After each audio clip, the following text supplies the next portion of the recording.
कल सिर्फ औरतें होगी और यहाँ पे एक फेस्टिवल होगा जो कि केमाड़ी में कभी नहीं हुआ है। केमाड़ी की औरतों को कभी कोई इस किस्म की फैसिलिटीज नहीं मिली है जो कि मैं करने जा रहा हूँ। तो इस पार्क को अपना पार्क समझिएगा। सब्सक्राइब करें हमारे YouTube चैनल जिसका नाम है रोशनी का सफर विद बाबर। सड़क नहीं है, पानी नहीं है, सीवरेज नहीं है, ट्रांसपोर्ट नहीं है, कुछ नहीं है वहाँ पर। आपने बड़ी अच्छी बात की सर, मतलब वहाँ की आवाम को भी आसिफ खान जैसा कोई नुमाइंदा ढूंढेगा।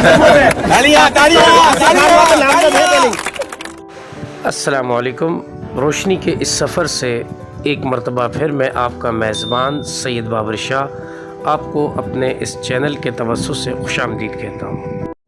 ख़वातीन व हज़रात, इस वक्त मैं ख़वातीन वॉकिंग ट्रैक केमाड़ी में मौजूद हूँ और इस वॉकिंग ट्रैक का तकरीबन जो है वो काम मुकम्मल हो चुका है और बड़े अच्छे इंतज़ाम के साथ मुकम्मल हुआ है।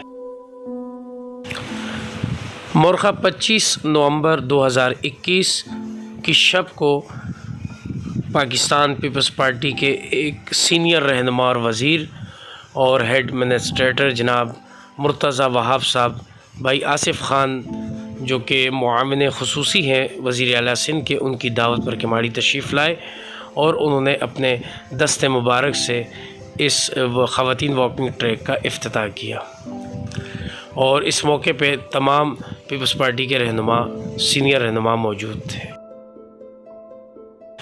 इस वॉकिंग ट्रैक के इफ्तिताह पर बेशुमार ख़वातीन ने भरपूर अंदाज से शिरकत की और चूँकि ये असल जो वॉकिंग ट्रैक ये ख़वातीन के लिए मैनेज किया गया है तो इस मौके पे भरपूर ख़वातीन इस प्रोग्राम में शिरकत की।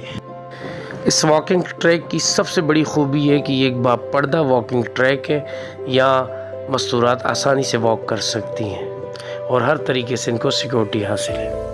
इस वॉकिंग ट्रैक में बैठने के लिए बेंचेस भी बनाए गए हैं और इसके अलावा जो है वो लाइट का भी बड़ा अच्छा इंतज़ाम किया गया है और इसके साथ साथ सफाई सुथराई का भी बड़ा अच्छे पैमाने पर इंतज़ाम मौजूद है।